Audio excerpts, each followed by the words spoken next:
Hi there, my name is Bree, and I'm an illustrator. Today I'm going to be talking about my personal history with art, but first, let's talk about what I'm drawing today.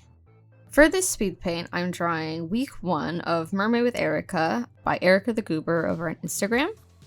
This week's theme and color palette are vaporwave, so I drew this kind of cyberpunk inspired, very neon, very 80s mermaid. Initially, I thought this color palette would be a little challenging to work with because of how bright it was, but I had such a good time and it really inspired a lot of the neons that you'll see later in the video as I actually colored it. So like I said, today we're going to talk about my personal history with art, and to do that, I want to kind of take us through like childhood, middle school, high school, college, and like where I'm at right now, because I'm only 25, so it's been a brief history comparatively, like compared to a lot of people's lives with art. It's been a very brief time. So starting with my childhood from the age of, God, I don't even know, I was so small. I've always liked art, specifically like coloring books and like how to draw books. It was a pretty core memory unlocked getting the giant box of Crayolas, if anybody remembers how cool that was to finally get. You were stuck with the 12 pack until you were finally gifted that 200 some odd one that came with the pencil sharpener in the back. You know what I mean? It was like a big event when you finally got that. Classically for most, like, you know, if you do art today in your childhood, you were the one who in group projects would always do the drawing or whatever the model making was. That was me. I was that person. When I was really small, I remember after watching the classic film Shark Boy and Lava Girl, I was inspired to immediately then make a comic about my own superhero. And I think I only made one. But I think it was about like an ice superpower girl. I don't remember what it was. It was like forever ago, and it was made on printer paper or notebook paper. I can't really remember, but it was like whatever cheap paper we had in the house at the time is what I made it of. So I've always been wanting to make my own characters and to draw.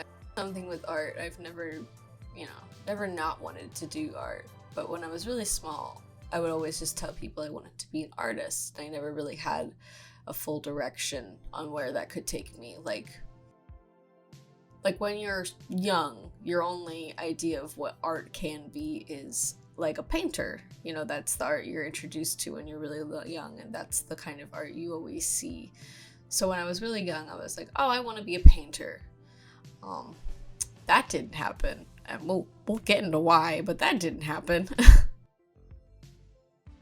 So going on into middle school and high school, the classic act of being the artist for group projects continued. But it was at this time I discovered anime. I was in my big weeb years. We all had our big cringy years, and my cringe years were filled with anime. Not that I think anime and manga is cringe now, obviously, because I'm an adult and I'm like self-assured, but when you like something and then you like grow, even just a year, you're like, ugh, cringe, don't want that. So I discovered anime in middle school. Specifically, I discovered things like Vocaloid, Hetalia, Ouran High School Host Club, Death Note, Tokyo Mew Mew, things like that. Just like your very classic, standard, early to mid 2000s stuff. And it was because of that, after a while, I discovered that obviously it didn't click until this moment, but it takes an artist to draw those comics, to draw those manga. And I think for like 2 or 3 years, I had told people that I wanted to be a mangaka. I wanted to do specifically manga comics. Again, that didn't happen. I do comics now, but I did not become a mangaka. That's not the direction my life went. Because later in high school, it was during this time in high school that Steven Universe started airing on Cartoon Network, and I was enamored by Steven Universe, like fully like into it. I think what got my attention, honestly, is because of how into anime I was and how magical girl-esque it seemed to me at the time. And it was during that time I realized I didn't necessarily have to draw in a manga and anime style to tell like a manga and anime inspired story. I could still have all those elements that I loved from the anime that I was watching, but I didn't have to necessarily draw it in that style, and it really opened my eyes up to different like kinds of styles and different kinds of shape languages and different proportions to draw people and things like that. And it also opened me up to the idea of being in the animation industry. I tell everybody that the reason why I wanted to be in the animation industry, and still do, fun fact, that's where we're headed. We're landed right there. Is that when it was probably like sophomore or junior year of high school, so like second or third year here in America. For those who live in America, that's like about second or third year of high school. My mom, love her, she watches cartoons with me. So at the time we were watching SpongeBob, and she looked at me, she pointed to the TV, and she's like, Brie, you know, you could do that. And I was like, what do you mean? She's like, you could make cartoons, you could do animation. And I was like, wow, you are completely right, I could absolutely do that. And so that is the trajectory we're on, and that is the trajectory I took into college.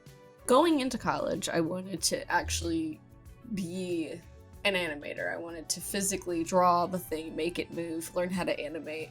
And after a while, I realized that it's not at all what I wanted to do, because I hate drawing the same thing over and over and over again. But what I do love is designing. I love making characters, I love drawing props, I love drawing scenes. And so instead of taking an animation route, I took an illustration route so that I could pursue concept art and character design and visual development as a whole. And so that's where it leaves us today. I got my BFA in illustration, which funnily enough kind of opens me up to back where I was in childhood because of how versatile a degree it is. So I can kind of do a little bit of everything. I could do my concept art and character design, but I can also go off and do things like illustrate books, or do prints, or make stickers, or even do like graphic design things. It really opened me up to like all kinds of work. And so that where it leaves us today. Still, I haven't found a job in the industry, still pursuing it, but I'm also working conventions and running an online store, and I make my own prints and stickers and things like that. I'll leave a link down below if you're interested in any of that in my store. But taking the illustration route instead of taking the animation route really left it very open-ended, so I can now not have to put myself in any box in art. I can go back to the way it was when I was in childhood and kind of do whatever I want. It's pretty great. I can pretty much do anything I want, and it's art, and I can freelance it, and I can have that be my career. So, and that's where that leaves us. Pretty open-ended and directionless, which is scary, very scary, but also really freeing. So I guess now for the rest of the video, I will let the Speedpaint play in the background. There should be some cool music happening in the background that you could chill out, you can vibe to. But thank you so much for watching, thank you so much for listening. Don't forget to like, subscribe if you like everything you heard today, if you like everything you saw today. And I will see you all next time. Bye-bye.